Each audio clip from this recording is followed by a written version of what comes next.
میں پست ہمتی سے زیادہ اور کوئی چیز انسان کے قدموں کے پیچھے ہٹا دینے والی نہیں دیکھی۔ جو عیب سے آگاہ کرے وہ دوست ہے۔ دوستی 3 باتوں سے مستحکم ہوتی ہے۔ 1، دوست کو اچھے نام سے پکارو۔ 2، کوشش کرو کہ سلام پہلے تم کرو۔ 3، پہلے اس کو بٹھاؤ بعد میں خود بیٹھو۔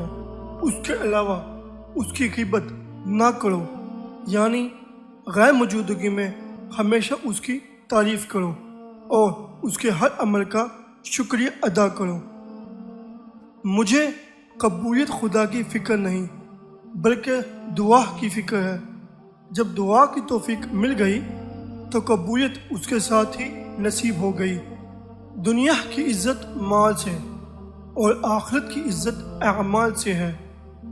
کسی شخص کے اخلاق و عادات پر اس وقت تک بھروسہ نہ کرو جب تک کہ اسے غصے کی حالت میں نہ آزما لو۔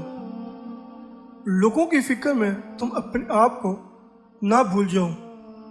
اگر میری موت اس حالت میں آئے کہ محنت و کوشش سے اپنی روزی تلاش کر رہا ہوں تو مجھے اس سے زیادہ پسند ہے کہ خدا کی راہ میں غازی بن کر مروں۔